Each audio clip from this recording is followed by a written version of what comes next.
Hello?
Eddie?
Hurricane Ian hit landfall the day we were supposed to drive down. So we're like, all right, I guess we'll have to call an audible, and got a refund, got all our money back. Luckily, the trip was insured. So we stayed home and did some day trips. For those of you familiar with Kentucky, we went to Mammoth Cave, we went to Bernheim Forest, we did Waverly Hills Sanatorium, one of the most notoriously haunted places in the world. Also, checked out some new restaurants. So we got out every day and did some cool stuff. Kind of tourists in our own state, in our own city, which was not the way we planned it, but still a lot of fun. So, but I am glad to be back on the show. I'm sorry that I missed the show with Rick and Jeff Hanna last week, but I'm sure it was a banger. Pretty good show, Yield. Yeah, it was a really good show, and I'm sure always insightful as Jeff likes to have it when he comes as on. Always, especially as he trolled Tricky. A fountain of knowledge and trolling Tricky. I mean, Jeff's an equal opportunity troller. He's not going to pick on any one person. He's going to hit everybody with his wit, his razor sharp wit. That is true. He's a Game Pass person, right? Yes. He does prefer Xbox. Well, I mean, more PC and Xbox and PlayStation. So that's like the biggest troll to Tricky right there. Just loving Xbox. You might as well just come up to Tricky in the middle of the street and kick him in the nuts because PS5 sucks. That's what you should say.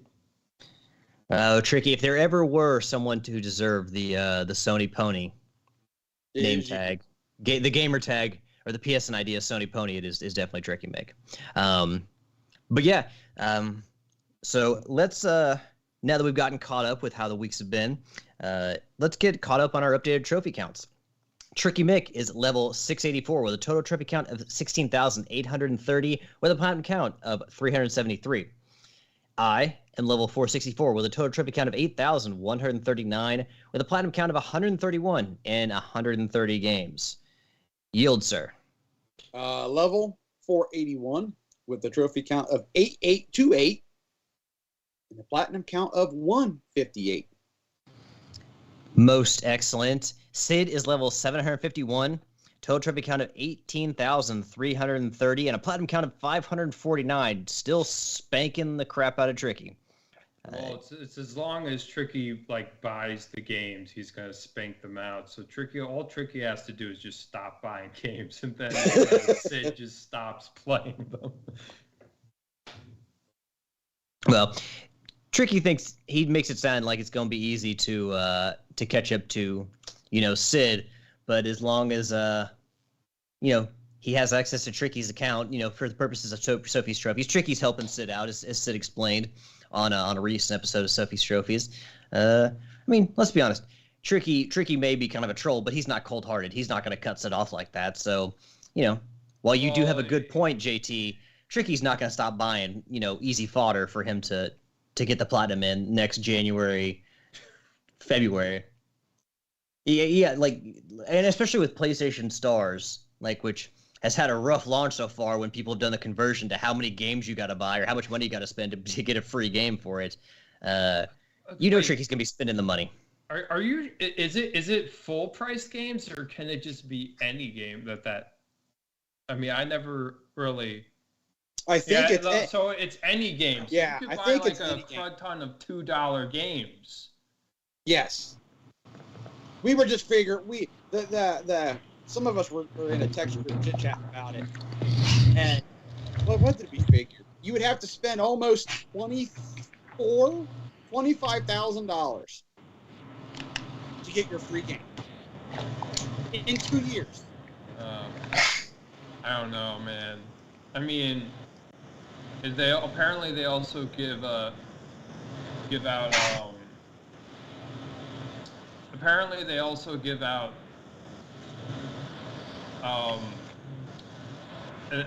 an extra tier of customer support for it. Yes. And, I mean, they already had really bad support, so you're just getting grade A F tier support. So I'm not so sure that that's something. Really, I'm not sure about this Stars program. Yeah, we'll hopefully it'll evolve and Sony will improve it, but it doesn't. It's not looking promising so far. But JT, sir, on the subject of games, before we get to what you've been playing, your trophy count, sir. Yeah. All right. So I am level 626 with 9,164 trophies. I'm coming up to that 10,000. And 382 platinums, which I believe is 9 to 10 more platinums that I had than the last time. They're not good games, so don't worry about that. Well, you got to keep that completion percentage up. And my completion percentage is 90.11%. I'm starting to nip at your heels there, JT, because with some of the games I've been playing, I've been going back and completing some of the games that I had not 100%ed or platinum before, and I'm at 87.18%, I think, right now. You need to go back to Mass Effect 2. That game isn't as hard as you made it out to be. I can give you some pointers. You can go back to that game.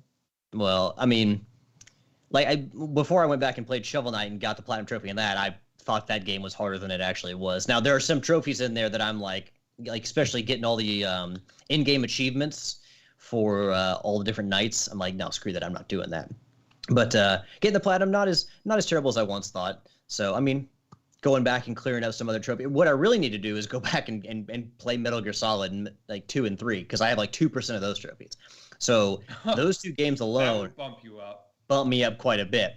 Because one of the games that I actually did play this week, we'll segue into this, and I'll just get into what I've been playing. So this week I got 2 new platinum trophies, and I completed another game 100%. The game I completed 100% was Bulb Boy. Notorious for glitch trophies, that game is, but it's a fun point-and-click adventure, really cool art style, grotesque enemies, but very unique and fun game, just kind of marred by technical glitches, in particular the trophies. But it's a short game, and I was able to rocket through it on Saturday. I had to kind of play through it twice to get some of the one of the trophies, but 2 of the trophies kind of hung me up, and I was able, actually, one of them I figured I would never get, but then all of a sudden I was playing through, did the action, and boom, popped it. And then one of the other trophies, the one that most people had trouble with, is you got to die 20 different ways in the game, and I looked up guides online because obviously glitched, having trouble getting it, and I was able to find a way to actually get the trophy. So 100% of Bulb Boy after I first played that game in 2018 on the PS4, and 4 years later, here we go, 100%. What's that? How do you spell it? Bulb Boy, BULB BOY. Oh, here it is.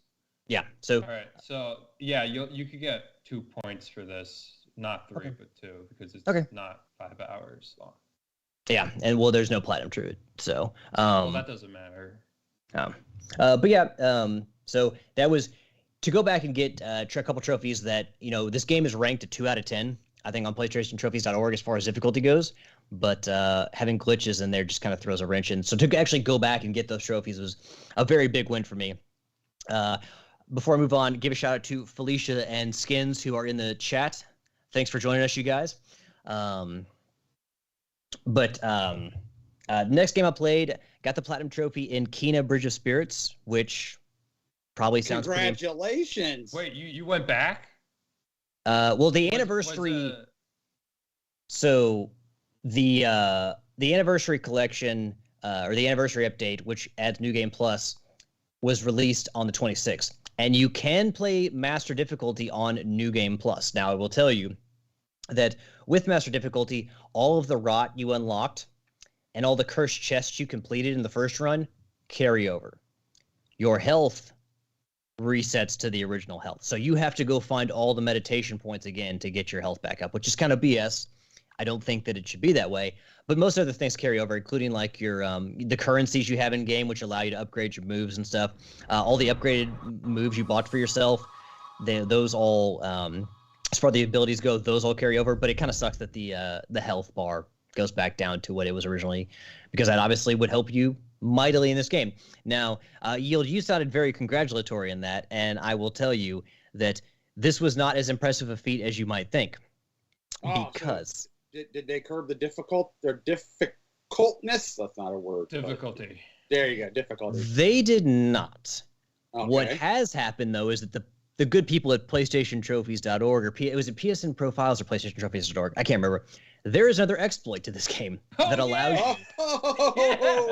that allows you to get, after you complete the tutorial, to essentially. All right, I'll tell you what happens. But so I had played through to Rusu's Mountain, which is a little bit before the first boss fight. So I'd gotten somewhat further into the start of the game.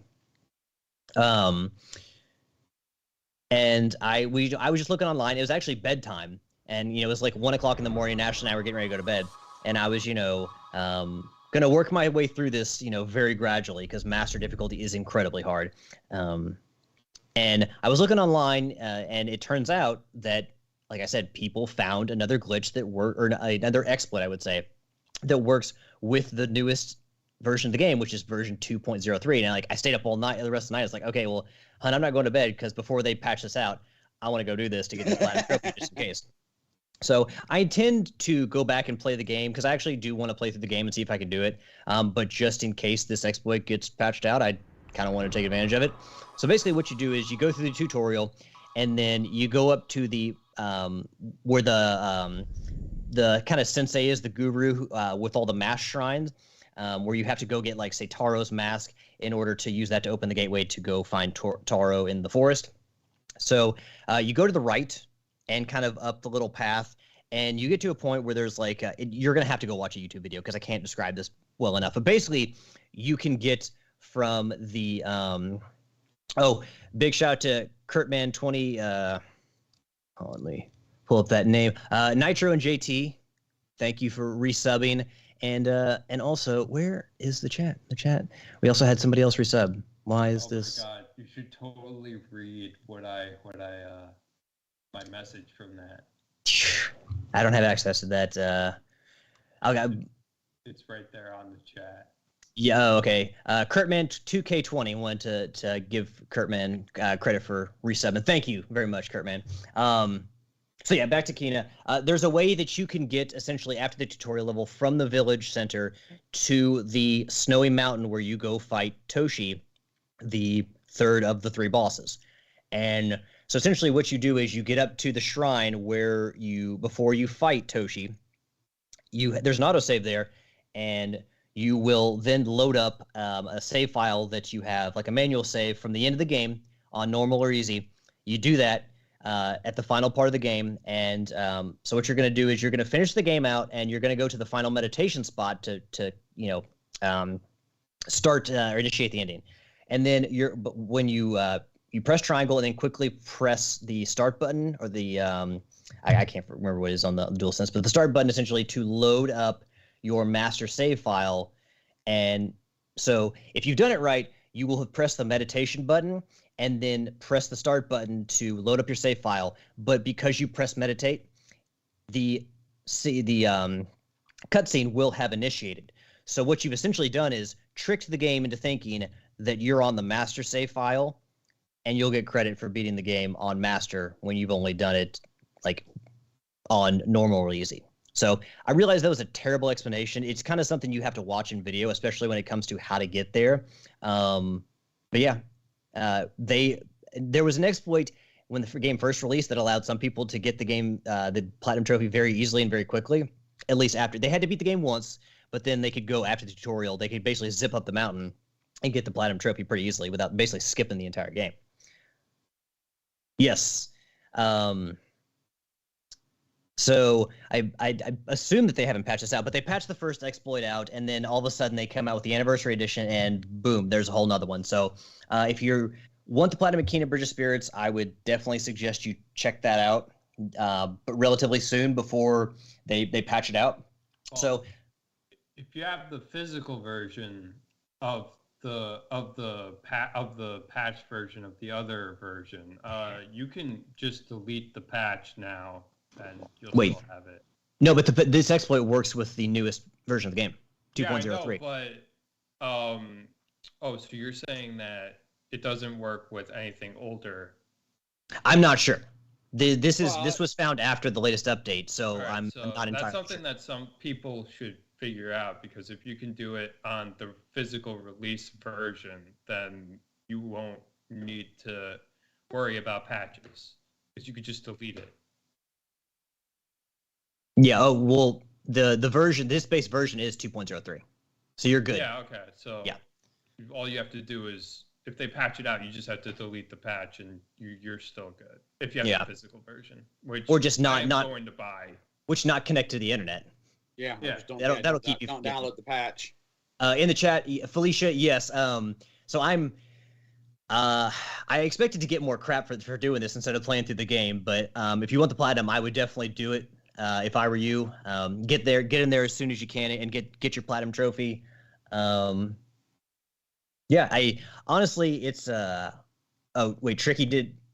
Yeah, apparently he did. I mean, of course. I mean, if you want it, you go do it. I mean.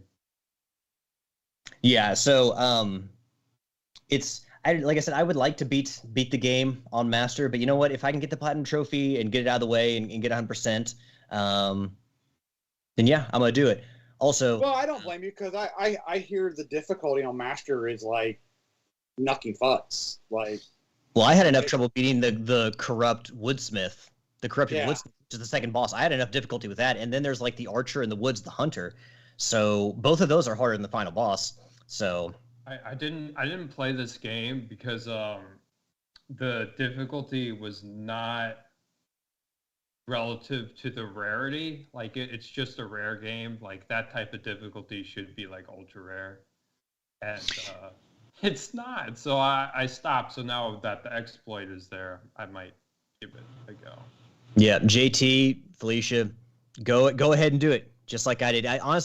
I'm glad I got the platinum trophy, regardless of whether I use the exploit or not. I'm glad I got it, and also, Tricky has used the exploit too to get the platinum trophy. So, he told me he can't give me crap for it. So, but I did have to put in more work for the Eco Platinum. Eco, of course, the game from Sony Japan studio, Team Eco, who famously has also made The Last Guardian and Shadow of the Colossus, my personal favorite game of all time. But Eco was That has a platinum? I thought it was a 100%. It was platinum trophy. Enlightenment is the name of the platinum. You went back to your PS3? Mm-hmm. Oh, that's sick. Yeah. So, Eco was a game that came out in 2001. It was actually their first game, or at least the one that came before Shadow of the Colossus. Even though I think Shadow of the Colossus in timeline comes before Eco. But Eco was a game that a lot of people. There's a lot of reverence for that game, and I can understand why. The game the story and the atmosphere have aged well, but the controls and other aspects of it, like the combat, have not. So I played the game first in like 2013, I believe, and it took me actually a year to beat it. So I didn't actually beat the game until 2014, as I can tell from my timestamps on the trophies. But it was a game that. Years after its release, like I said, it didn't hold up. So like it's basically a glorified escort mission. So like one of the great aspects is that you like Eco, who's the little boy, and then Yorda, who's the girl you're trying to save. They essentially have to. There's a lot of hand holding, like literal hand holding. Like you will run with Yorda, and you will try to protect Yorda from these evil, malevolent spirits that try to take her away. And so that bonding between the characters does create a sense of emotion for them and for their relationship. At the same time, though, like I said, it's an escort mission where you have to watch for her personal safety, and like the combat's not fantastic. The controls are kind of clunky, and the AI with Yorda can just be super frustrating. So I kind of beat the game, and then I was like, you know what? I'm not going for this platinum trophy. I don't care.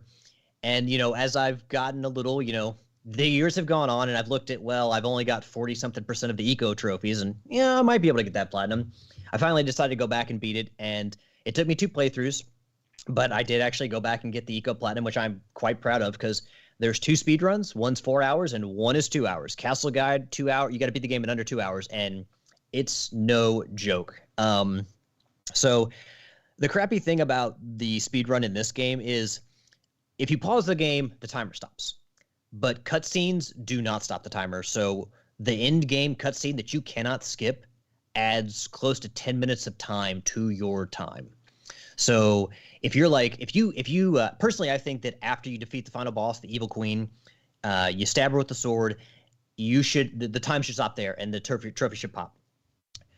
But no, it doesn't. all the cutscenes in this game add time to your run. So if you get like 156, if you defeat the queen at 156, you're not going to get the trophy because the end cutscene adds time to it.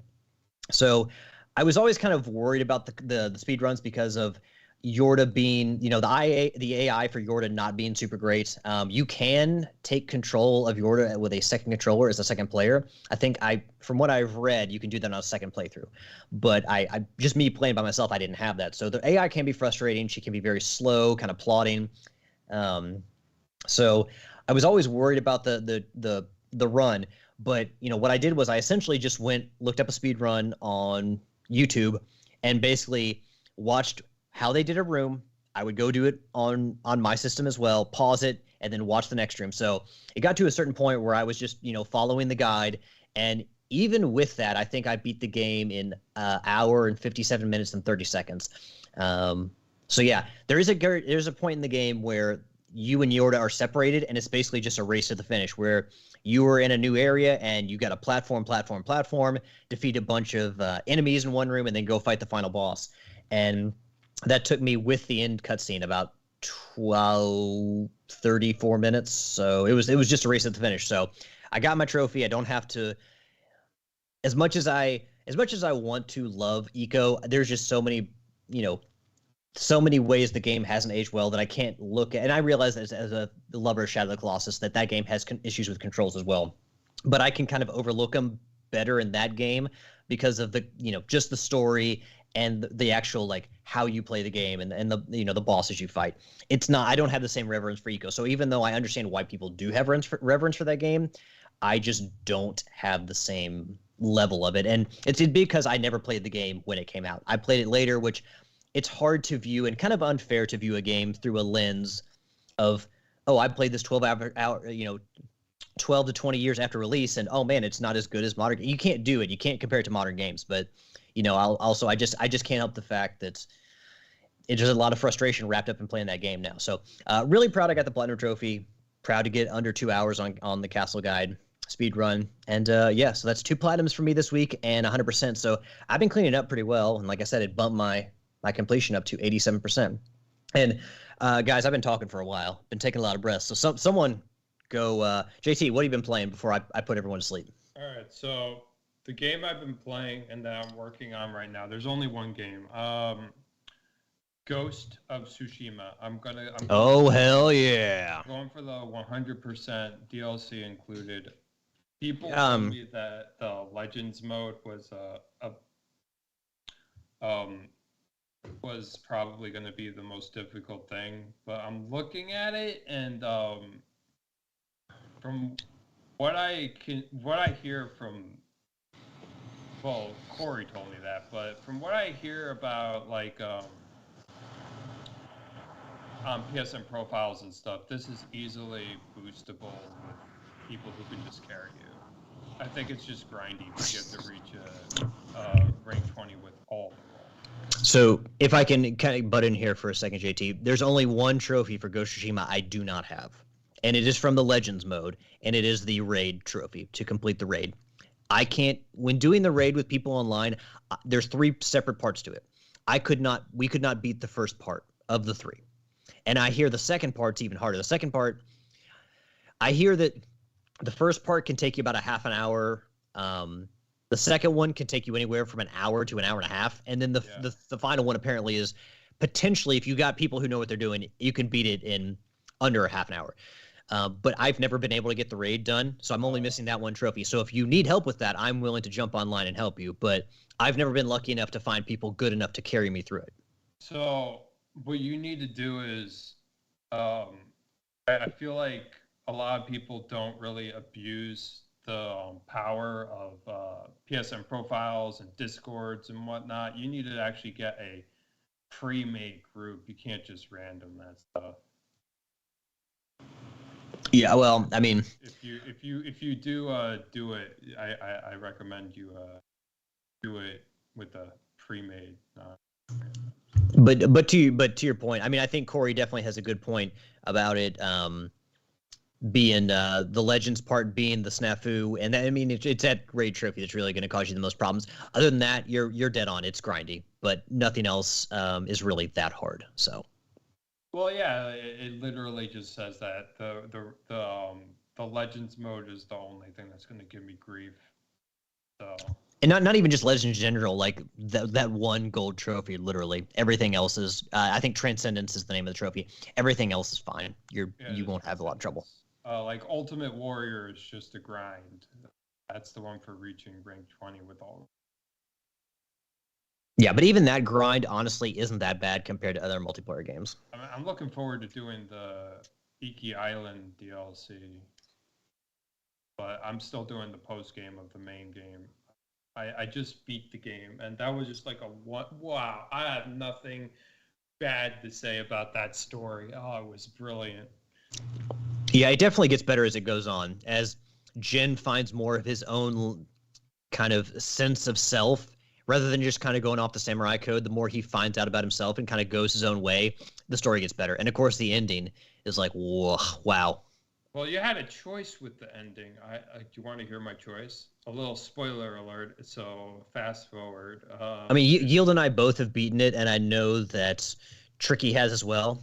Well, Tricky's beaten it twice, but I don't know about anyone in the chat, so I don't know if. How about we do that? Since we got people in the chat, we'll do that off. Mute your mics, right? Mute your stuff right now. Well, here, do you want to just tell us after the show once we're not live? Fine. Yeah, I just don't want to. It's not that I don't want to know the choice you made, JT. I just don't want to, potentially ruin it for anybody. Yeah, I gotcha. So right now I'm doing all of the side mission tales because I'm doing it via a trophy guide.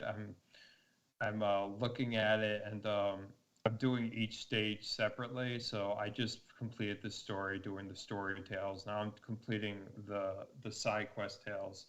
But currently I'm doing all of the Tales of Tsushima, not the character tales or mythic tales, just like the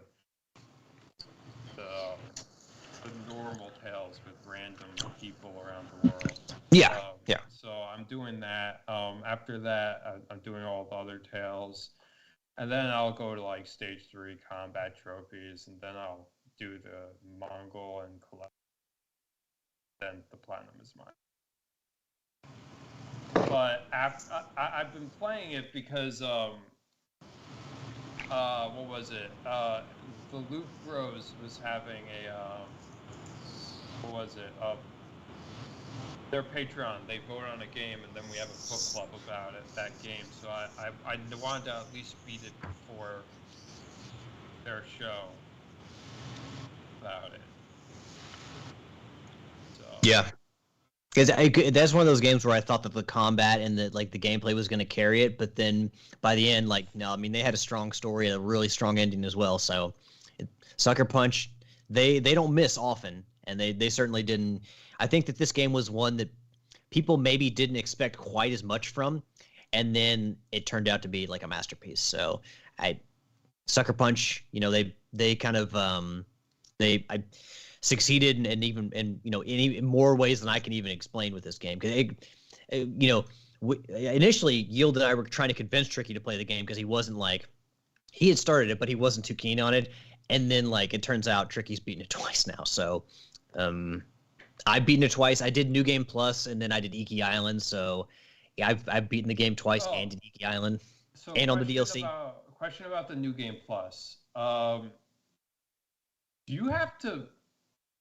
Okay, so you do. Okay, I was curious if you had to beat the game on New Game Plus, but yeah, you do. I didn't know what Jin's journey meant, so that's the game. That's the main story. Yeah, you just got to beat the main story missions. And there's no difficulty. It looks like you could just be on the easiest difficulty. Game Plus. Okay, all right. That sounds good. But I can't wait to get Iki Island done after I get the platinum. One that I really want to get done. I heard nothing but good things about that DLC. It's good. I'd say the island area-wise is probably the smallest section of island. It's smaller than all the different areas of Tsushima, but I mean, they still pack in quite a bit to do. I mean, there's only 2 mythic tales, so I mean, you're not. They do add new elements to it. There's like a new flute mini game. There's different animal shrines. There's these you can get certain attires that are paying homage to famous PlayStation icons, famous PlayStation series, by going to this certain like cursed shrine and like they give you a little puzzle, like a little word puzzle, and you got to figure out like what to do to solve the puzzle. So I mean, they do add quite a bit of new things to Iki Island. So it's not like everything you've done before. So I mean, yeah, it's I think that I got more time out of it than I think that, like, if you go to like a trophy guide, it says you can do it, I think, in around 8 hours to get all the trophies. For me, it took, I think, probably at least 15 or maybe to 20. So, I mean, I got a lot of gameplay out of it. Yeah, yeah. I'm looking at the DLC trophy guide right now. It is, yeah, it says 6 hours for the story. The exploration is 10 hours. Okay. Yeah, so that's about right there. Yeah, so I mean, you get a decent chunk of story and you get quite a bit to explore, and you get to meet some raiders, which is all. You get to go to the raiders hideout, which is a lot of fun. It's a cool place. So, yeah, it's they focus on, like, I feel like the missions in that game and the side objectives, like, nothing got really stale to me. You know, they help keep things fresh, and I think they do that really well with Iki Island too, and giving you, like, you know, the kind of fight pit where you face off in duels one-on-one with people, but also then, like I said, they have the animal shrines where you make friends with, you know, monkeys and deer, you know, by luring them in, like, with a little flute that you kind of, like this little maze mini game that you use the DualSense's motion controls to get through. So yeah, they give you plenty to do. Yep. And then the next game I played was Tales of Arise. I'm not done with that yet. I took a little break from that. I am aiming for the platinum in Tales of Arise. It's easy. It's just a grind. It's like Ghost of Tsushima. It's like a good, like, 55 to 80 hours. And then I played 11 really bad. One of them was called, like, the Football A game, which is like a 2-minute platinum. I got that 1, 2, 3, 4, 5. I got that 7 times. How many languages did you do that in? Europe, Asia, Japan, North America. Those were the PS4 stacks. Then I did the PS5 stacks of the same regions. Then I did 4 stacks of Oktoberfest Fun, which was like a 45-second platinum, which was it? I don't even remember. What was this game? It was a rhythm game. That's what it was. It was like a rhythm game, a really janky rhythm game. And this only had 4 stacks. It was 2 North American and 2 Euro stacks. All right. I mean, I know you'll get that. Is the platinum trophy in Tales from Arise? I mean, I guarantee. I have faith that you'll get it. But is it? It's just a grind. It's not like a particularly difficult one. Yeah, no, it's a 2 out of 10 difficulty. It's just 60 hours. Like the guide says, it's a 2 out of 10. I believe it's a 2 out of 10 because you could do it on the easiest difficulty. And there's also a pay-to-win aspect where you could go on the PlayStation Store, buy super powerful items, and just breeze through it the 60 hours. So this game is extremely easy when it comes to platinum. Which is fine. I mean, you put that much time into a game, I'd say you know, obviously you've earned it. It doesn't necessarily need to be super difficult. So, and, you know. I think I just got a little bored of it for some reason. Just wanted to take a break from it. Yeah, I mean, that's one of the things that can kind of sour you on a game, or, you know, make you post game. I mean, like, if you're sitting here playing a 60-hour game, 80-hour game, you know, you're just trying to mash through it in a week, 2 weeks, or even a month. I mean, that can potentially get old. You can feel like you're just kind of banging your head against a wall, and sometimes you just kind of need to step away. Trophy hunting is not necessarily conducive to that, to kind of stepping away from a game, because like, I'm assuming I'm not like on an island here when I say that a lot of times I will get tunnel vision on a game, and I want to finish that game and get the platinum trophy or get the 100% before I'll move on to something else. So, Yield, sir. Yeah. What have you been up to this week when it comes to your PlayStation 5? So I've been playing some DLC on the Man-Eater. Are your trophies popping fine? Yeah, I haven't had any issues. All right. I mean, they fixed it to where, people like Riley and I who had played the game previously and we had been missing trophies, they had fixed it to the point where we got credit for them. So I was just kind of curious if Tripwire had made it so for everybody. Yes. Been playing some of that. I've been fired up Immortals Phoenix Rising. Been playing some Rayman Legends. By the time you hear the edited version of the podcast, I should have the platinum. I should have it tomorrow as of recording. That's great. So be good to get that one done. That's been a cloud hanging over your head. Well, it's just been a grind to get to awesome level 11. How long did that take you? I'd have to. Well, hold on here. I got PSN profiles up. When was the last trophy I learned?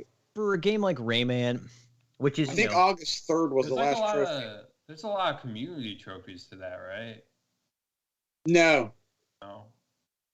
No, it's just once you get done with the game and you've gotten all the platinum trophies for each painting, so to speak, you have to, your grindy trophy is get to awesome level 11. So after you've done all that, and even if you start doing the daily and the weekly challenges as you unlock them playing the game, you still have basically one whole level to go to get the last awesome level.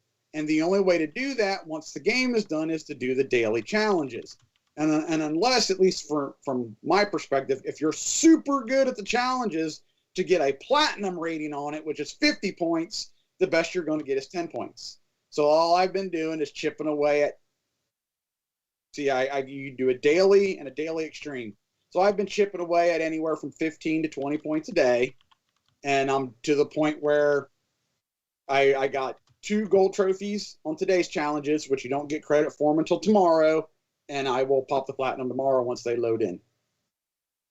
So it's been August 3rd was the last regular, quote unquote, non-grindy trophy that I got. And I've been doing the dailies every day since then.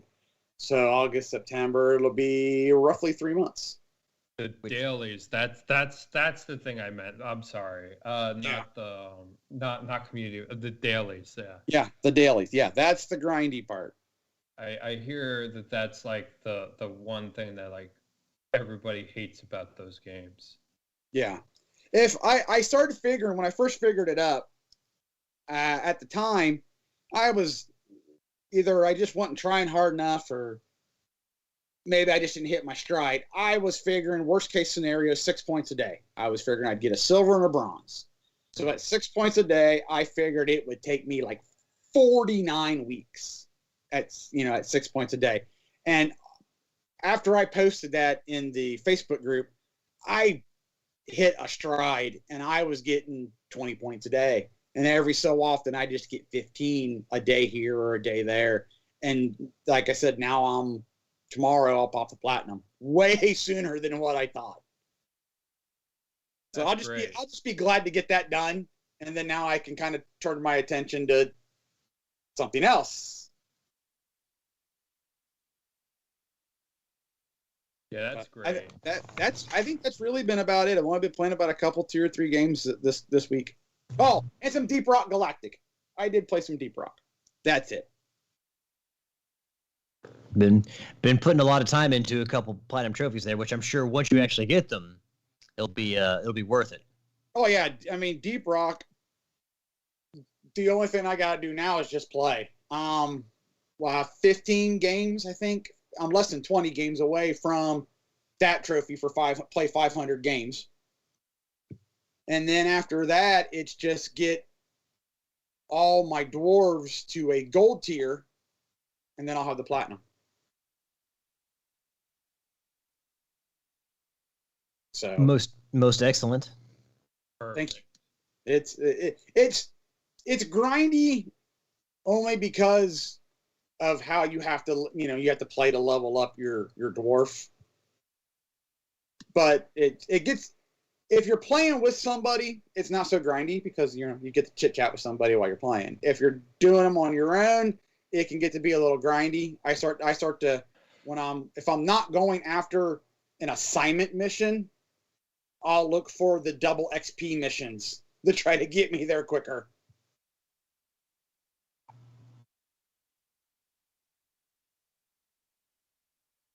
Well, Yield has been grinding away at Rayman Legends and what's the game with the dwarves? I can't. Deep Rock Galactic. I can't believe I'm getting old. Can't handle this anymore.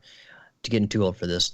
Well, Yield has been grinding through those particular games, and of course JT's over there with Tales of Arise grinding away at that. Disney has been grinding away at making thousands and thousands of hours of Star Wars and Marvel content. And if you've been using the Disney Plus app on the PlayStation 5, well, it's not all it could be cracked up to be, because really you've been using the PlayStation 4 version of the app and just on your PlayStation 5. But we have good news coming out of IGN with an article written by Adele Anchors Range. Disney Plus has finally launched a PlayStation 5 app with 4K HDR support.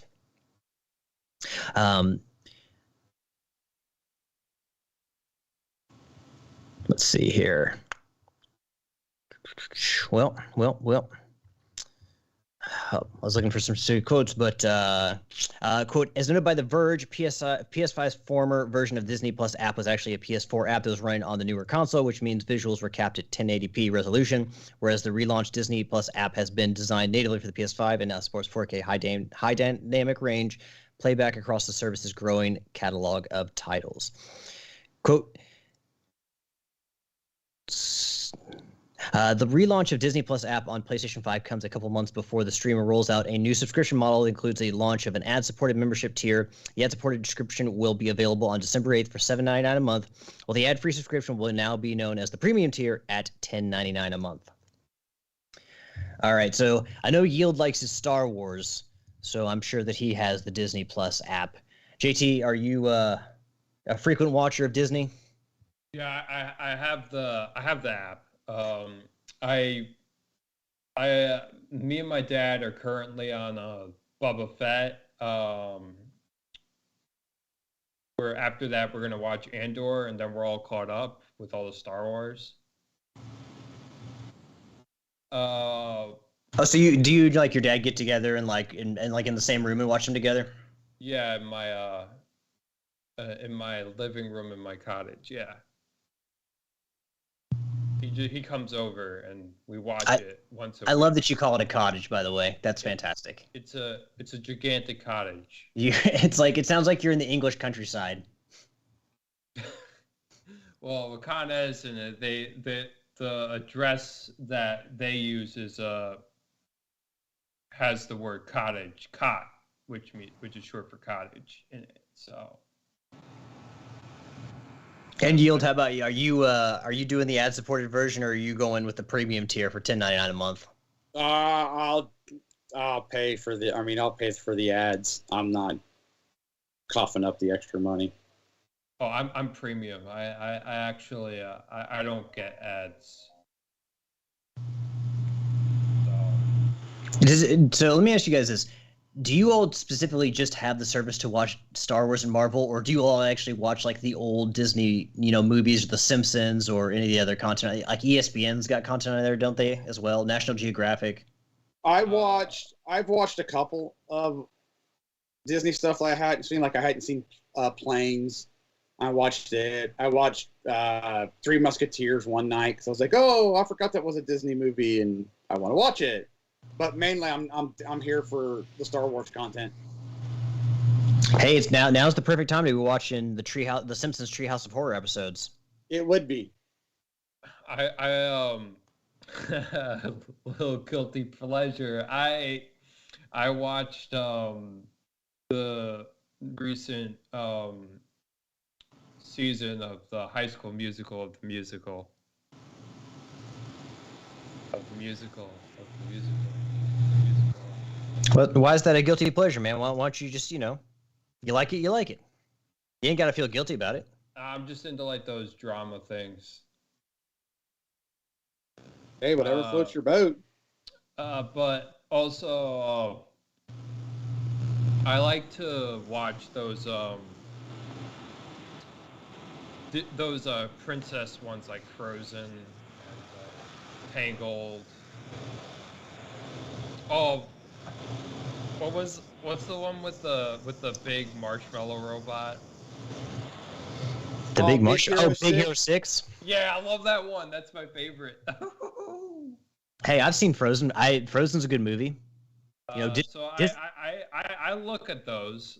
I don't just use them for that.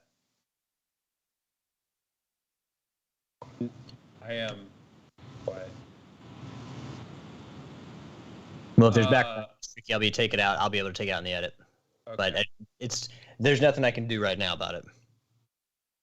But yeah, no, I definitely use it more for other things besides Star Wars and Marvel. Although I do use it for Marvel as well, obviously.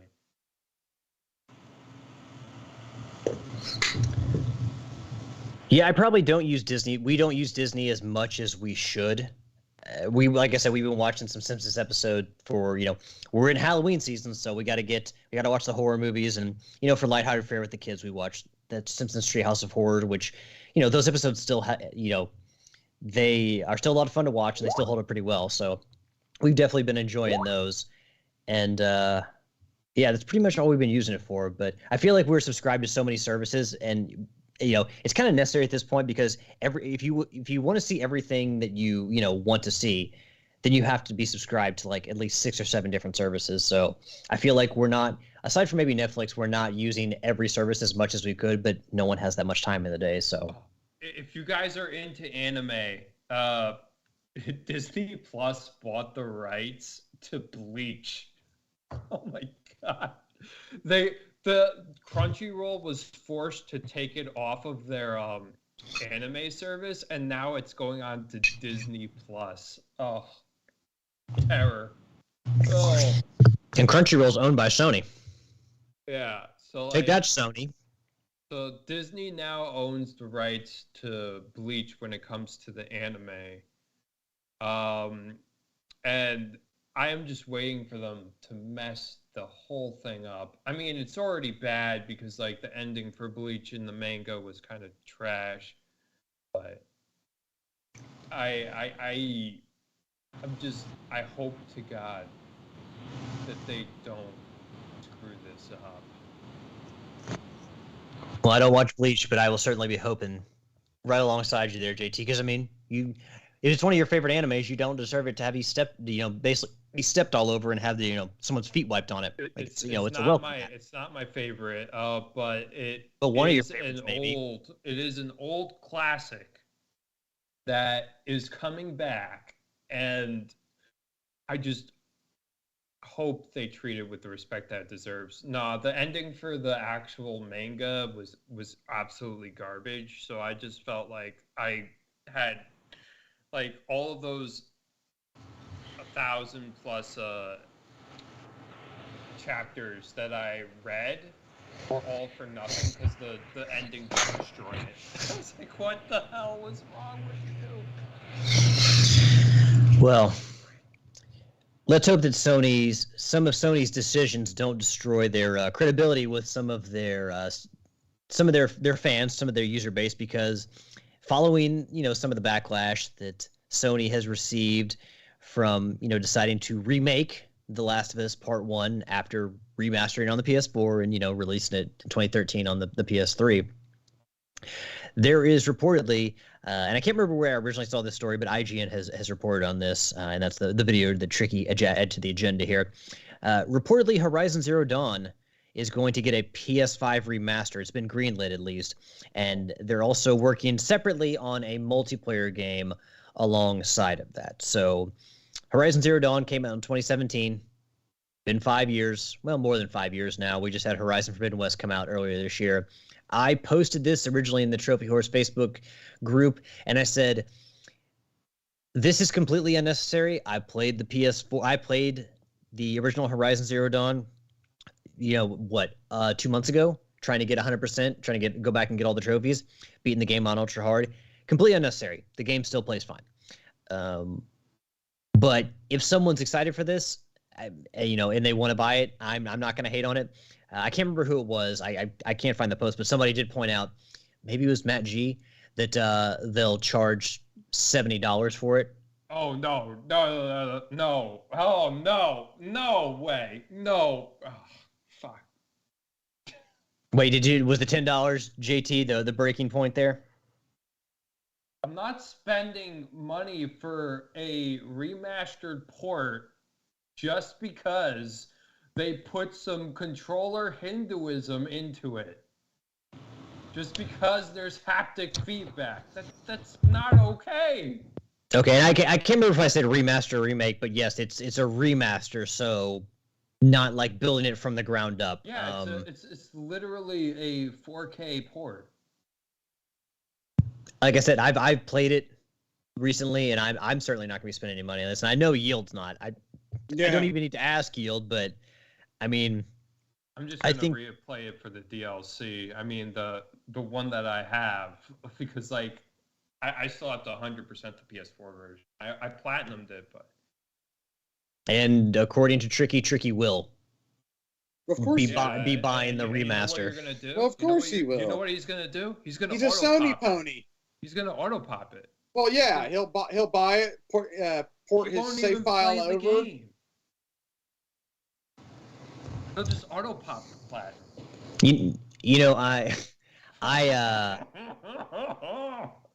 If anyone's in the chat and wondering why we're not channeling Tricky, we're not doing like an Ouija board here and channeling Tricky. He's actually in the chat. He's watching the chat for us, and he's a part of the stream, but not really. He's not officially on the show, but he just defended himself saying I do not auto pop and F you, JT. I had read somewhere that I didn't see sales numbers, but I think that The Last of Us Part 1 is not selling as well as potentially anticipated or maybe forecast by Sony. And JT's calling out Tricky in the chat. And I think maybe that if this is met with enough resistance and it doesn't sell super well, they'll stop this? Maybe. But again,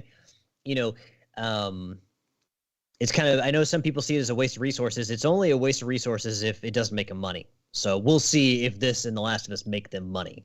So if it makes them money, it's a remaster. It's easy money for them. So I don't have hope they'll stop this, but at the same time, at some point, if they draw up enough backlash, then they kind of have to rethink their strategy. Oh my God. They already have a 4K version on the PC. Well, yeah, because that was one of the first games they released on the PC from their catalog was Horizon Zero Dawn. Yeah, they were experimenting the Xbox way, and it was a success. What do you know? Maybe Xbox is onto something here. Well, that came from as we talked about, that came from like the actual like heads of studios, not like the higher ups of Sony. It was the studio heads that said, "Hey, let's." I think it was Cory Barlog who mentioned it, or in an interview talked about it, how they were pushing for these games to go to PC because like that's just another avenue of success for Sony. Let's get away from the remaster for a little bit here, because the other part of the story is a multiplayer game, a separate multiplayer game. So you got Forbidden West, which was released this year, potentially maybe DLC coming down the road. You got the VR Call of the Mountain for PSVR 2. Then you got the remaster, and you're going to have a multiplayer game. Any interest in a multiplayer Horizon game? No.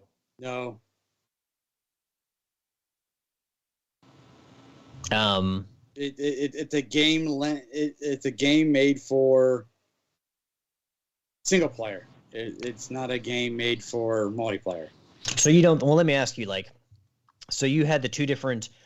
In Forbidden West, you had essentially Aloy and Oh, what was the name of the tribe? You'll help me, or JT. What was the name of the, not the Utaru? I don't What? remember the tribe names. I mean, it's been a while since I played Horizon. But essentially, you had warring factions, a civil war within one of the groups, and Yeah. you were on one side, and then there was another side, and so you guys don't think like some kind of like warring factions? You're talking about like Last of Us style. I mean, they certainly would have. You know, I think it could work. I think it can work. The thing is that I don't think it's something I'm personally interested in. I do think it can work. I do think they can do something that is multiplayer.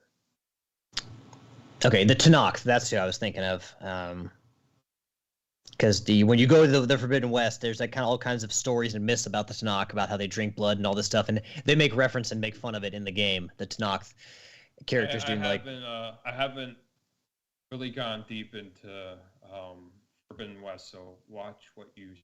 Okay, I'm not going to go any further, but there are warring factions. There are essentially two separate leaders for the Tanakh, and they kind of go head to head, and you're definitely on one side of that. But also, like, what about like some kind of raid, like in Ghost of Tsushima, but except you're put up against a bunch of machines and increasingly harder machines as you go on, or like survival with waves of machines coming at you, or hell, a super powerful machine like a souped up Thunderjaw, and you and a group of people have to take it down in a certain amount of time. Like, is any of this sound like a fun multiplayer thing, or are we still like just give me my single player and leave me alone? Like co-op, like Friday the 13th type of thing. I'd say that it could work with that, but I'm never gonna play it unless there's with trophies for it. Well, I mean, it's a multiplayer game, so it will have trophies and a platinum. No, I would not. I mean, I'm no longer a exclusively PlayStation. Like, I do Steam, I do Xbox, I do everything. So like even Nintendo. So it's not. I'm only playing games in the genres that I enjoy, and the genres that I enjoy are usually like story driven or very good combat that has no multiplayer. Well, let me ask you this: if it were part of a trophy list, like so, say if it like there was a single player game attached to it, and you to get 100%, you had to do the multiplayer trophies. Would you do it then? Yeah. Me too, probably. Unless the trophies just sucked. I'm like, you know what? I'm not gonna bother with I this. would boost it. I would boost it with people. I wouldn't even do it legit. But the solo part is, yeah, like Last of Us. If that Last of Us Part 1 didn't come out, I probably would do The Last of Us The Last of Us remastered for the PS4, and I would boost it eventually. I need more JT in my life with all this boosting you're talking about doing and making multiplayer platinums or trophies a little easier. I need some of that, especially for Ghost of Tsushima. You just need to go on. You just need to go on PSN profiles and just make with people on the site. I don't want to go on PSN profiles. I just want you to help me, JT. I'm not like, if there's a way for me to not do online, I won't do online.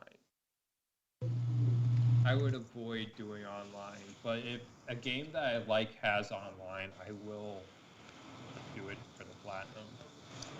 No, the man after my own heart. Yield, are you ready for some good PlayStation Studios news? I am ready for some good PlayStation Studio news. Coming straight from the God of War Facebook page, quote, "We are thrilled to announce that God of War Ragnarok has gone gold. On behalf of Sony Santa Monica Studios and all of our partners, thank you to the fans for supporting us over the course of development. We're almost to launch, and we can't wait for you to play on November 9th. Big news here, of course. Essentially, God of War Ragnarok is done. They're just kind of cleaning things up, but they have locked in the date of November 9th. No worries about a delay or anything like that. And yeah, there's really, with Skull and Bones being delayed, there's really nothing in God of War's path, and it's probably going to sell a whole lot of copies. We're about a month away, but yeah, I mean, people are going to go nuts for this game, right? I guess. Well, Yield's never played a God of War game, so of course I would expect him to be kind of tepid. But JT, are you going God of War? JT's calling you out. JT's like, what? I'm not going God of War straight away, and the reason why is because I haven't played or platinumed the God of War 2018. I played God of War, all the PS3 and PS2 ones on the PS2, except for God of War 3, so I still have to play God of War 3. But like, I played the PSP games, the PS2 games, so I have played God of War, and that's one of my favorite genres is the hack and slash. But also open world and RPG, which the new God of War seems to be taking more into account. No, it's not really. I wouldn't so much call it open. Well, at least I obviously don't know how this new game's going to play out, but if it's anything like the God of War of 2018, it's not really open world. Like, yes, there was a large map, a hub that you could go to the different worlds from, transport to different areas, but it wasn't like open world thinking like Grand Theft Auto or something like that, or like Ghost of Tsushima. It just wasn't like that. It's not true open world. They kind of dabbled in it, but it's like the kind of the Uncharted where they do like the one chapter where it's kind of like a big open map. It's kind of like that, except it's just a big hub. I want to know what happens to Loki. Oh, spoiler, JT. Oh my gosh. Hopefully anyone who's never played God of War has not heard that. I haven't played it. I just know. Well, that kind of with what they revealed at the end of God of War, and I'm fearful of what they might do with the story of God of War, because obviously, we learned that Kratos now has a son, Atreus, and the first God of War is the story of them, and how their kind of bonding experience and just kind of how they interact in the first game. And there's a big reveal at the end. So obviously Naughty Dog took kind of a left turn that nobody expected in The Last of Us Part 2, and I'm really, really wondering if Sony Santa Monica might not take a page out of that book and say, you know what, at some point, this is going to be Atreus' story. Like, do we break off and Kratos is no longer the protagonist of God of War? Because we're talking about going to Egypt at some point. I'm going to be honest. I would want to go to Egypt and fight Anubis and all the other gods as Kratos. I don't want to play as Atreus. I'm sorry. I don't want him to. It's fine if he's a side character. I don't want to play as Atreus as my main character. We don't know this is going to happen, but you can't reveal what you revealed without having bigger plans for him in the future, right? God of tricksters. Yeah, JT. We gotta have to put spoiler tags all over the show because of you, sir. But I mean, how do you just drop that bomb and then be like, okay, well, that was just a little thing, enjoy that nice little twist there to get, to surprise you, but it's gonna have to lead to bigger stories somewhere down the road, right? He's gotta be like the most OP thing by the end of all this. Like, I swear to God, like, if he doesn't become the new God of War, I'm gonna freak out. So you want him to replace Kratos as the God of War? I mean, I think that's what they're trying to lead up to, but people will fucking riot. You thought the hubbub of The Last of Us was bad. Imagine what people will do if they try to replace Kratos with Atreus. People need to learn how to get in with the new. That's all I got to say.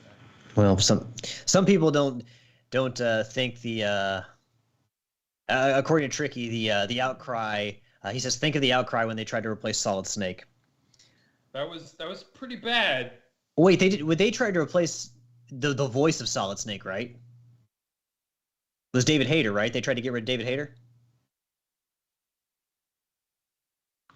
JT, you got any comments on that? Am I right, or am I not thinking of it? Yeah, no, it was because they replaced him. Tricky, I don't know the reason, but yeah, Okay. I've never played that one, so.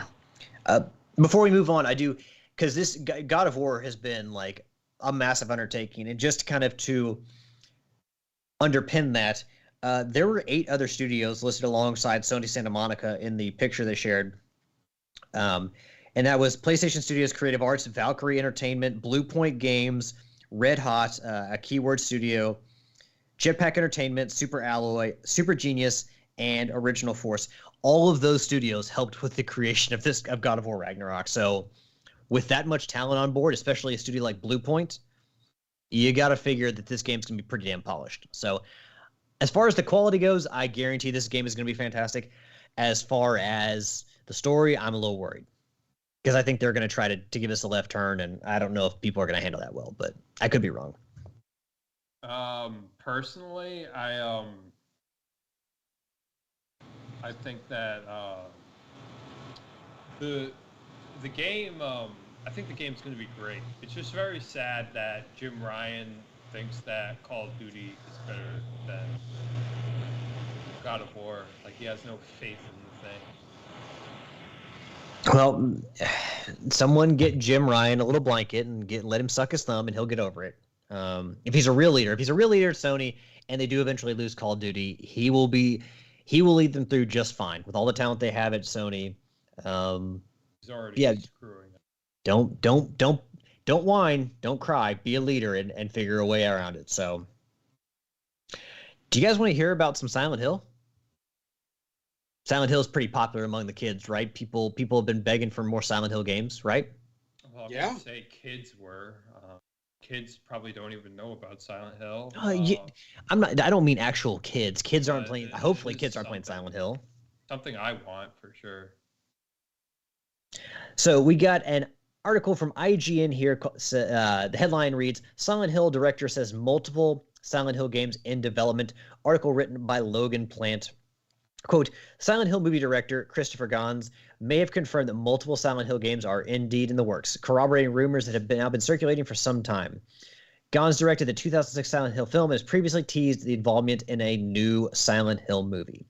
In a recent French video interview, Gans spoke about the future of the Silent Hill franchise, and thanks to translation posted by Reset Era, which IGN separately confirmed to be accurate, Gans teased that it's time to come what's to come on the video game front. Gans says, quote, I'm working with the Silent Hill team, the original creators at Konami. There are several games in development as we speak. There are several teams on it with a big line of games. They will revive the franchise, Gans said. I think they were really impressed with the success of the remakes of the Resident Evil that are evidently exceptional games. Gans added that he's not working directly on the game, but he's working with the Silent Hill team who I met when I filmed the first Silent Hill movie. Of course, one person Gans said he's obviously not working with is Hideo Kojima. When the interviewer pressed for more details, Gans claimed there are several games and that Bloober team is working on the rumored Silent Hill 2 remake. And according to Gans, there are several other teams working on Silent Hill project as well. So, Bloober team, obviously, they did the Blair Witch game. They also did a game that I now escapes my mind that I know that Levi really likes. So they've dipped their toes into the horror franchises before, so they're no strangers to the scary games. So that kind of checks out. But you look at the blueprint that Resident Evil has put out there. Capcom Resident Evil 2 remake being a huge success critically and financially, but also you have the Resident Evil 4 remake reportedly on the way. So you look at that as a blueprint, and Silent Hill kind of definitely would fit really well into that archetype, especially not having a game in a really, really long time. I will admit that I have never played a single Silent Hill game, not once. So if they put out a remake, it seems like not if but when they put out a remake, I'll probably pick it up. I know that Yield isn't big on survival horror, but are you willing to jump into the Silent Hill universe, Yield? No, it's just not my thing. You not like the jump scares? No. And you there, Mr. Tancredi?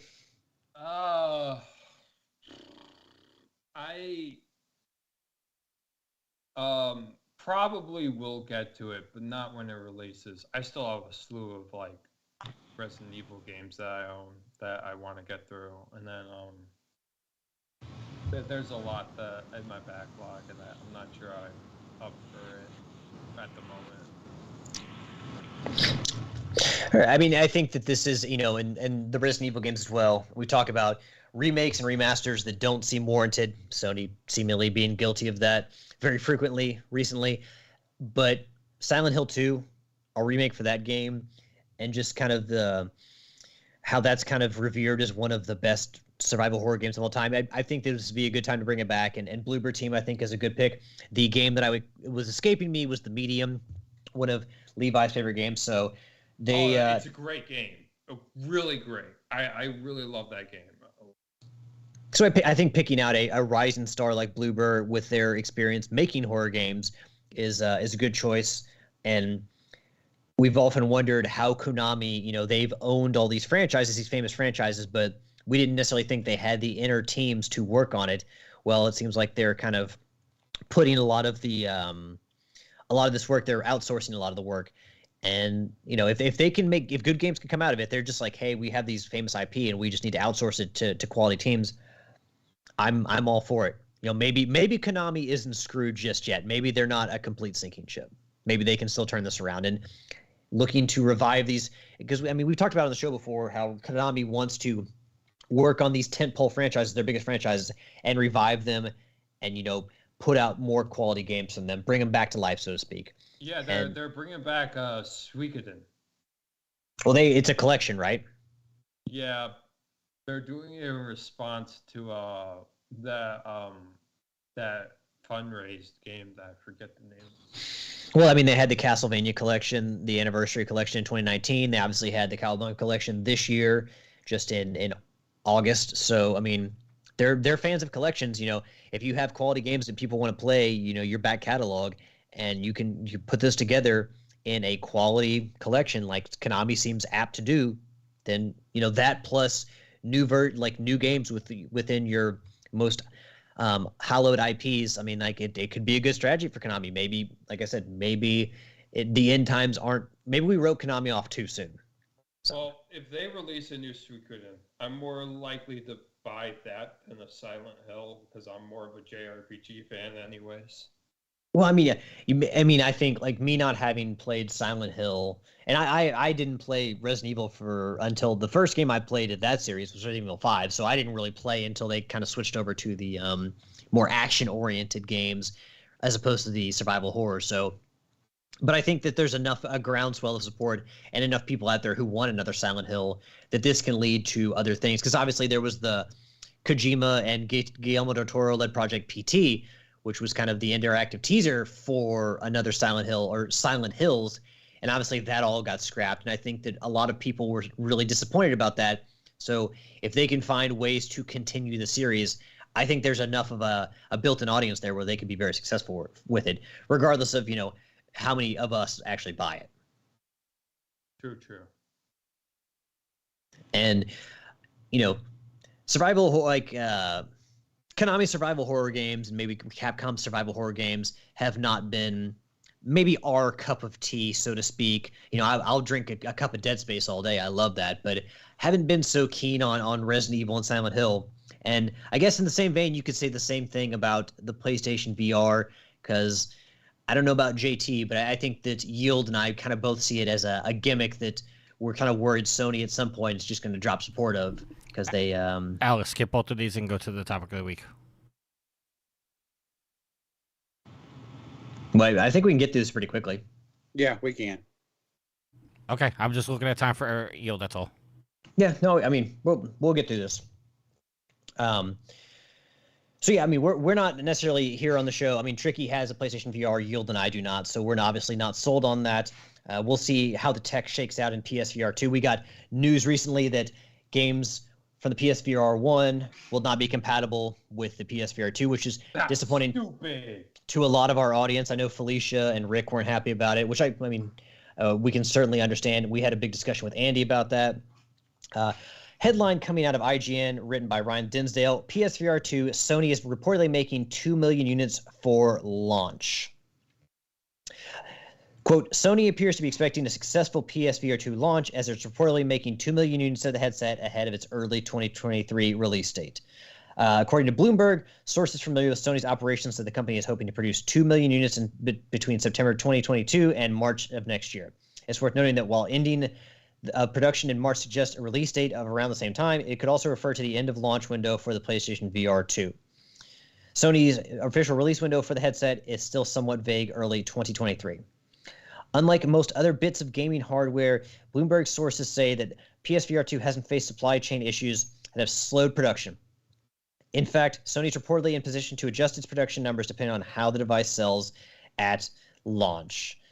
With the likes of Ghostbusters VR, Resident Evil Village, and Horizon Call of the Mountain have been confirmed for PSVR 2, it's unclear if these will be among the launch lineup or release date. I didn't know that there was a Ghostbusters VR game. That sounds pretty damn awesome. Who knows? That might sell me on a VR headset just by itself. Yield Ghostbusters VR. Well, I mean, okay. So that does sound intriguing, but is it going to be anything more than sort of a tech demo, like 95% of the VR games kind of are? Yeah, but you also have like the Resident Evil games. Resident Evil 7 or Biohazard was on VR, and you also have Resident Evil Village going to be on VR, and those seem to work really well with the tech and be even more terrifying. I mean, the Star Wars game was pretty cool. I kind of played it at a buddy's house, but it wasn't, I don't know. I still have yet to see anything other than Moss that makes me go, you know, I would like to play that. I'd like to have a VR to play that. And apparently Moss 2 was not good. Oh, really? That's a bummer, because the first one looked really good. That's what I heard, anyway. And then, so, you know, you're making a new one, and you're already coming out and saying that all the old games won't be compatible. So I don't know. I still think it's a giant gimmick, but that's just me. Well, let me ask you this, Yield. Are there not that many games that you want to play because there's just not that many games, or is it you're not looking for the games because you don't own a VR? Well, I mean, that could be some of it. I mean, I do gander through the store and I do look at the games, and if the VR title is interesting or it intrigues me, or they happen to show one at State of Play, I will sit there and go, oh, that looks interesting. I think the Paper Beast was another one that I'm like, if I had a VR, I might play that game, but I still have yet to see a game that makes me go, a system seller or a peripheral seller that makes me go, I got to have that so I can play that game. So, I mean, they're starting out with 2 million at launch, and the original game, or the original PSVR hardware, did surpass 5 million units. So that was as of a couple years ago, I think 2020. As of 2020, it had surpassed 5 million units, which for brand new hardware, it's kind of hard to tell. It's kind of hard to gauge if those are successful or not. We'll see if the PSVR 2 can eclipse that, if they can actually, gain more support and grow their audience for it. But it's smart that they're going to come out with this to have what would seem to be plenty of supply at launch, and then they'll, based on those sales, they'll ratchet it up or they'll draw it back. JT, I kind of interrupted you when you were going to start talking about this. What are your thoughts? So here's my thoughts. I think they already have a supply situation with the PlayStation 5. So what I think they should do is scrap the PSVR 2 and make more PS5s. What an interesting concept! But they said that the PSVR 2 is not hindered by the same supply chain issues, so not necessarily the same tech.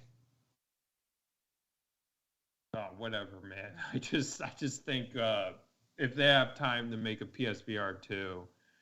I don't think it's the time. I think it's the parts. They just haven't had the parts. I think they've had plenty of time to put out plenty of PS5s. It's just they couldn't actually get the hardware out there because the physical, aspects of the console were not available to them.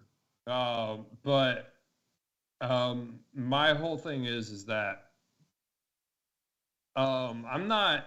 I actually do have a VR unit that I use extensively. It's just not PlayStation VR. I use the Meta Quest 2. So I do use VR. I just don't do PlayStation VR. Well, and I mean, JT, like you talked about them that you would rather see them scrap it, but they can't just like come out with the first generation of PSVR and then completely abandon it, because then if you're a consumer, would you ever buy anything like that from again? Like the Move controller, the handheld consoles, the Vita. Like if they just abandon the stuff and don't support it, then people are going to look at them in the future when they try to release something else, and they're like, "Well, you're crazy. We're not. You just abandon everything." They're no better than Google with Stadia. Well, Stadia's dead. Wink, wink. Or dying. So they actually just announced that they literally are canning Stadia. Like refunds are going out. Well, yeah. Who didn't see that coming? It's harder. I mean, Microsoft deserves credit for being very successful at getting into an industry that is very hard to penetrate. I mean, yes, Nintendo and Sony have been around for a long time, so Nintendo longer than Sony, but Microsoft has stayed around. It's because Microsoft has a ton of money, first and foremost, to throw around. But you've seen, there's been talk of Apple getting into video games, still haven't. There's been talk of... Well, money doesn't mean anything, because Google's one of the most richest companies for technology anyway. So well, money does mean something. Money, I mean, it takes a lot of money to launch a console, to do R&D, and then have the funds to have internal studios to work on games. Yeah, but it's not enough. Well, no, you're right. There has to be a vision. This is the case where it's not enough. Yeah, there has to be a vision there, and just kind of like what Google was offering with Stadia could not compete with all the other platforms. All right, sorry, I derailed it a bit. No, you're fine. Before we move on, we'll throw this question there to both of you guys. Tricky wanted to know, do you think we will get PSVR games as remakes on the PSVR 2? So kind of like, hey, here's Moss, but for the PSVR 2. Moss, I think, maybe, but has there really been any other game, VR game that maybe the Resident Evil that has driven any kind of buzz other than them two? Again, I don't think that you and we're not going to pay attention, Neil, because we don't have PSVR. So, but I would hope that there's more. I mean, I know Tricky has more than 2 games, so there's got to be more games out there. We just haven't been paying attention. But well, I mean, there could be, but we know of Moss and Resident Evil. A lot of them are PC. Yeah. A lot of them are PC VR. They're not PlayStation. Like I know a lot of PC VR games that actually do like this is what VR is. But I haven't played them, but I know that they exist. But in terms of I was saying that I do think that some might get a quote-unquote VR2 remaster, but I do not think all of them will. And but I do think that there will be. It's hard to think that Sony, who is joined Nintendo in re-releasing the same game a number of times, wouldn't try to take some of the most popular games from the PSVR and sell them again. I would hope that there would be some kind of system. It's like, hey, we're remastering this. I mean, well, I'm crazy for thinking that Sony would say, hey, you bought this before. You don't have to buy it again. You just get the free. I'm crazy for that. Or who knows? Maybe there'd be like a small upgrade fee for hey, you can upgrade to this version if you previously bought the PSVR version. I don't know. I fully expect if Sony can release a big game and remaster it for the PSVR 2 to kind of hype up the console and just give people more to play, then they probably will. But I would hope that they would consider people having bought the people who originally supported the first headset and not completely screw them over by making them spend all that money on the same game again. Like they would be consideration that, hey, there's an upgrade fee for this if you've already bought this. But who knows? I would not be surprised by Sony's attempts to make even more money in that regard. All right, y'all. Well, how about we jump to our topic of the week? Sony seems to be doing a lot, getting their hands in every single pot. We got VR, we got mobile games with their purchase of Savage Game Studios. They're trying to do more multiplayer stuff. This article comes from IGN.com. Headline reads, PlayStation's live service games could launch day and date on PC, but others will take a year. Got this article written by George Yang. Quote, PlayStation's live service games could be seen day and date release on PC along with the usual PlayStation launch, but other kinds of games will take at least a year. In an interview with YouTuber Julian Chezay, PlayStation CEO Herman Hulst says, I think going forward, we'll see at least a year between our own platform, PlayStation, and on the PC platform, possibly with the exception of live service games. He continues, live service games are a little bit different in nature because you want to have a really strong community and a really strong engagement right away when you go live. We might, in the case of our live service offerings, go day and date with PC and the PlayStation platform. Going back to the article, quoting the author, PlayStation has continued to push further into the PC market, releasing games onto the platform like Horizon Zero Dawn, God of War, Days Gone, and Marvel's Spider-Man. Uncharted Legacy of Thieves Collection and Sackboy Big Adventure are making their way to PC this month too, along with Marvel Spider-Man Miles Morales and The Last of Us Part 1 sometime later. So obviously when it talks about, hey, these games are going to come out a year later on PC, we're talking like the single player stuff, like a year from now or sometime next year, we will probably see Horizon Forbidden West on the PC. They have bought teams, or there's at least one studio within Sony that has expertise in porting games to the PC. So for the story-based games, the story-driven games, God of Wars and stuff, you're going to have to wait a year. But as Herman Hulst said, and, I understand people maybe don't like Jim Ryan, but as an outsider, I really like Herman Hulst, formerly the head of Guerrilla Games. He seems like a really smart guy. So when he talks, I definitely like to listen. And he does make a good point about live service games. You want as much support as possible, and that kind of stuff is going to be supported on PC right away. You think about something that Bungie might make. They have so much expertise in developing for the PC. Whatever they're doing next would make perfect launch for, a co-launch on PlayStation and PC, and, of course, Xbox as well, since they're going to remain multi-platform. You've also got whatever Haven Studios is doing. Multiplayer games would be perfect for live service. So that game, anything multiplayer, you would think would, if you could do crossplay, you would want a big enough audience or a big enough pool of players to support everything from day one. So to you guys, does this make sense? Sony holding back the more single player based stuff, but also saying, hey, as we do more live service stuff, you're going to get a bigger pool of players from day one. Yes, it makes sense, but also I can see a day. Like I can see 5 to 8 years from now where Sony goes and does day and date PC. But I can see the whole year thing, and PC Master Race, man, it's the way. But I think JT that it's going to be a few years before they're comfortable enough launching. I think they don't want to hurt the sales of the PlayStation hardware, so hey. Of course. So I think we're a few years away from that. When hardware becomes less important to Sony, you may see day and date.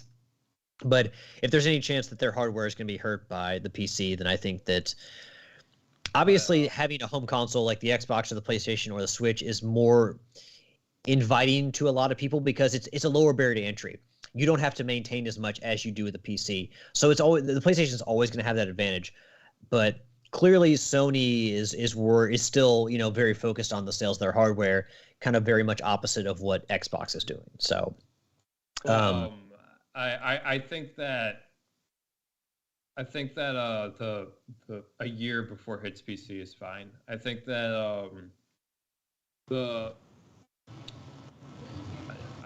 there's going to be a lot of upset Sony ponies, of course, because they got really angry about the whole God of War coming over. They got really angry about Spider-Man coming over, so they're obviously going to be angry when everything else comes over a year later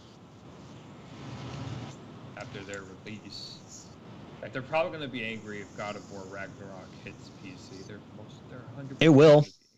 I mean, it's just it's gonna come over, and I'm gonna be okay with it because I have a gaming PC and a Steam Deck. But that's the thing though, is like as I don't see a PlayStation game going to PC as the same thing as going to Xbox or to Nintendo. I see that as very different, and I think that what most people care about is console exclusive, and that's kind of like, I mean, because people you would be shocked. A lot of people are really angry with Sony because they're thinking like they're not sacred anymore. They're not actually exclusive to their platform anymore. Like, a lot of people were raving on Twitter, and famous PlayStation exclusive YouTubers were flipping tables. Well, JT, we know that's ridiculous because, I mean, it is 100% ridiculous, but it was happening. You would want a stronger financial situation for Sony to allow them to reinvest into their games and their R&D and their teams. And if PC, I'm fine with it. If PC brings them more money, hey, that's great. Because then they're going to be able to make more new games. And hopefully not more new ports. But this stuff is always going to sprawl. I mean, you look at Nintendo and like how Pokemon and Super Mario have appeared on mobile platforms now. You have Mario Kart on mobile platforms now. Pokemon has always been on mobile. DS. Handheld, like mobile phone specifically. That's what I say when. That's you what mean Pokemon Go? Oh, yeah, for sure. Yeah. Well, and like that's not Nintendo. That's not owned by Nintendo though. Well, Nintendo is the majority owner of the Pokemon company. Yeah, but the people who made Pokemon Go, it's very weird. Well, Niantic is who made the AR company. Niantic, they're the ones who made Pokemon Go in partnership with the Pokemon company, which itself is a partnership between Nintendo, Creatures, and Game Freak. But Nintendo owns. I don't. Do they own? Yeah, they did buy Game. They just bought Game Freak. It's weird. Nintendo owns. It is not just Nintendo's company, but Nintendo owns the majority stake in the Pokemon company, which is why you'll never see the Pokemon games go beyond. Else, yeah, they're not going to go on a PC, or they're not going to go on PlayStation or Xbox. So the company within Sony, the studio within Sony, Valkyrie Entertainment, that they recently bought, is the one that a well-respected studio known for producing high-quality work on a range of platforms from console to PC. That comes from the PlayStation Studios page. So Sony's setting up this big system where they got teams that work on mobile, teams that work on PC ports, teams that have expertise in making multiplayer games, teams that have expertise bringing games to PC. So it just makes sense that Sony is trying to rush in here and do as much as they can to get into on that live service money. Yield, sir, your kind of view of this and Sony's strategy, are you into the live service? Are you seeing it as kind of a Sony adapting to what the current market wants? Do you see it as a threat to kind of the traditional Sony strategy of doing the story-based single-player games, the more narrative-driven games? Kind of what's your thoughts on all this, and do you think Sony's headed in the right direction, at least in theory? In theory, yes. I'm not necessarily the greatest fan of some of the decisions as of late they're making, but I mean, that's just my perspective. The live services going day and date with PC makes sense because he's right. You do want a large player base from the get-go. And if you don't get that from console, by the time it gets to PC, there may not be a player base left or as big as one. Go ahead. I also feel like the PC is where most of the live service people are. Like that is true. I will agree with that. I'm looking at it, and I'm like, most of the people who play like things like what was it, Overwatch. I think the majority of them probably played over on the PC more than often, like Fortnite and all that. Well, Fortnite's also played on the go on mobile phone, so I'm not sure if that's accurate. But like, I feel like that's where it all is. Sickness results in the slow depletion of your health. If you're sick, you should return to base or cleanse your sickness at one of And I Silver agree with Creek's that shade statement. beacons. As for waiting a year, Viral exposure for the cleansed. Sony exclusives Staying to go to hydrated is PC, something else you need to keep in mind. I'm okay with that. While I was somewhat bummed, I guess, I don't know if I want to say disappointed, bummed that the Sony games were going to PC. It's just another market, because not, there are people like me that all I do is play console. There are some people Fire that your all they flare do to is play signal the PC. chopper. Then take cover They don't nearby. have a PlayStation or an Xbox. So it's just an avenue to get your Exfiltration popular helicopter is games inbound. out there to a wider audience. So I think a year wait for the exclusives are okay. You can get the Rogue kinks detected. out. The DLC will be out, so you can sell your game of Rogue the was year probably edition or attracted by the whatever, gunfight at the trailer and park. get it all bundled. Now they want to so, get their hands yeah, on that I'm hub. okay with it. You can't let that Following the TV We've come format too of, far hey, and you got this sacrificed streaming too much service, well, already. you can watch the first season of this new show, but you're gonna have to wait until season 2 comes out, so you're gonna have to wait a year to watch it. So I mean, Sony putting games on PC is good. It brings in extra revenue, and I'm fine. I want as many people to be able to play the games as possible, but obviously Sony putting their biggest games on the Xbox and the Switch, if they could, however, or if they would, hold on, let me rethink that. I think Sony putting their biggest games on the Switch or the Xbox would be ridiculous, because obviously because they are so focused on selling Between consoles, them that and would the hurt their own contamination, console. So, I was worried you but going to wouldn't PC make is fine, because I think as long as it's the home console exclusive, it's not gonna hurt Sony as much, and it's just gonna bring in extra revenue. So, yeah. Anything else to say on this topic? Are we ready to do our shout-outs and get out of here? All right, so unfortunately we don't have an episode of Sophie's I owe you Trophies one, this week. Agent. Hopefully we'll be back next week If the rogues with had our gotten the buddy Shade Sid. Hub, I doubt we'd be able to get another one. We do not have any listener questions this week, so why don't we kick off our shout-outs with Yield?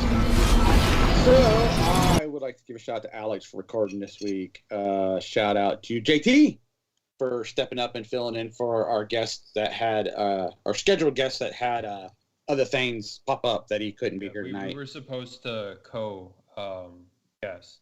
Co-guest, yes. A shout out to Curtis and Felicia for signing up for Patreon. Thank you. Shout out to everybody who is in the Twitch chat. I'm sure Tricky has been keeping you busy as he is monitoring the chat. And as always, shout out to all the pimps and mountains of the Whoredom for downloading, listening, interacting with us, hanging out with us on Facebook. You guys are awesome. Yes, JT. Well, before I jump into mine, JT, I want to give you a chance to give your shout out, sir. All right, shout outs to you guys. Thanks for having me on again. The umpteenth time. I love doing this stuff with you guys. Shout out to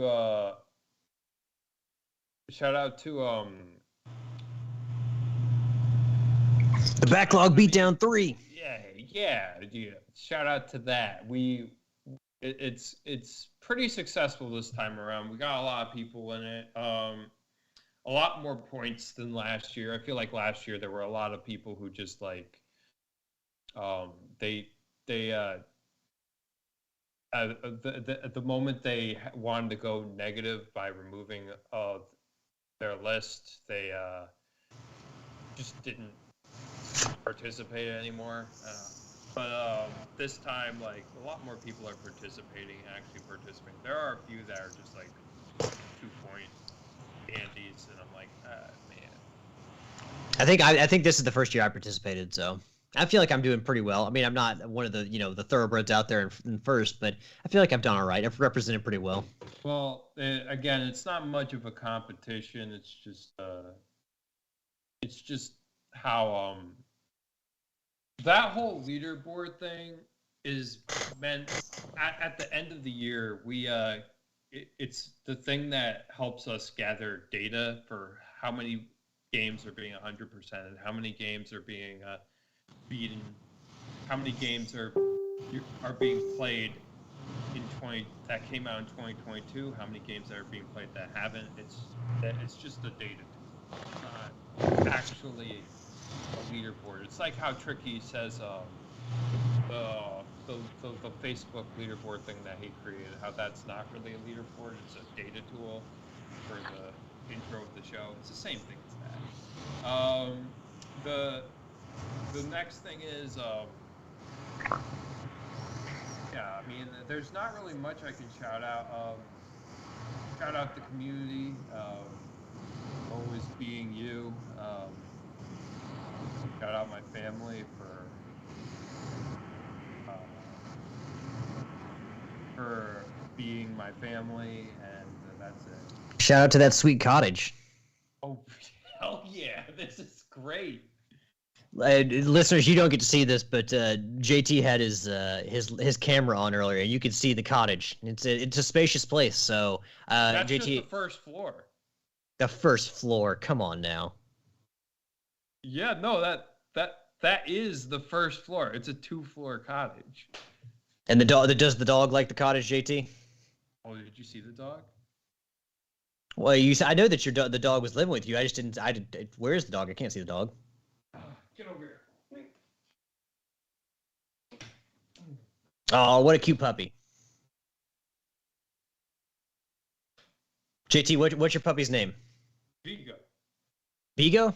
Vigo, like Viggo Mortensen. Yeah, Viggo Mortensen. Oh, Vigo. Oh, but certainly not like Vigo from Ghostbusters 2, right? We don't want Vigo being evil.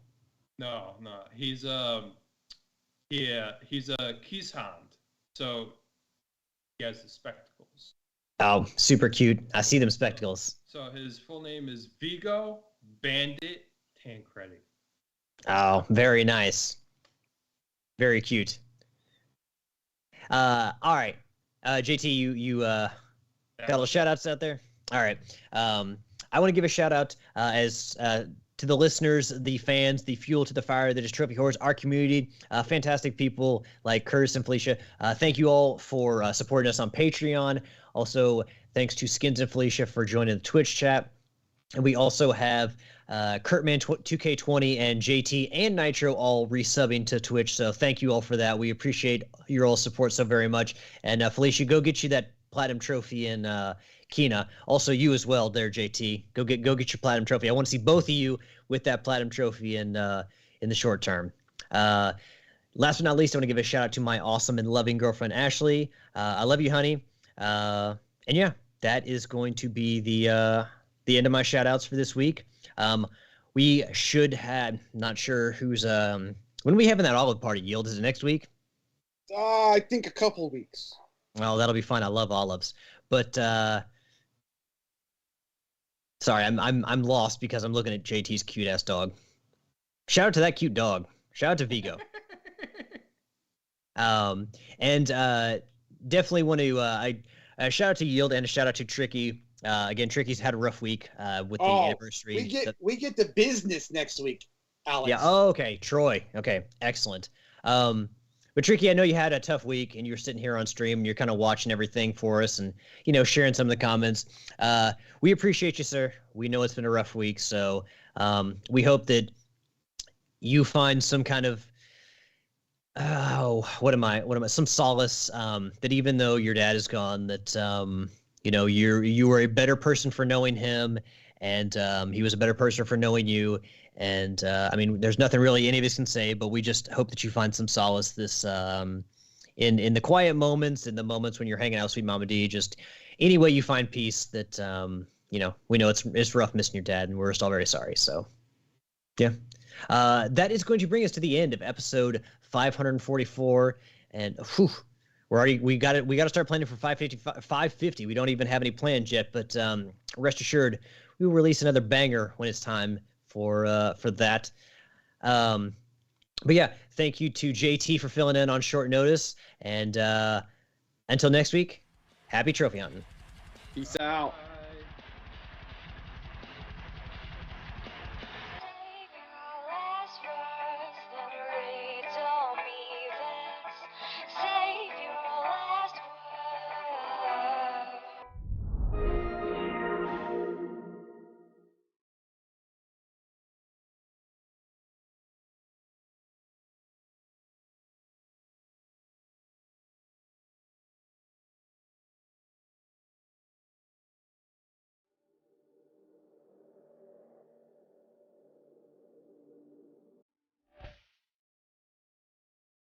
The theme song is Venus by the band Even off their album Zenith. Permission granted by the band and 12 Stone Records. You can find them on Facebook by going to www.facebook.com/evenphilippines.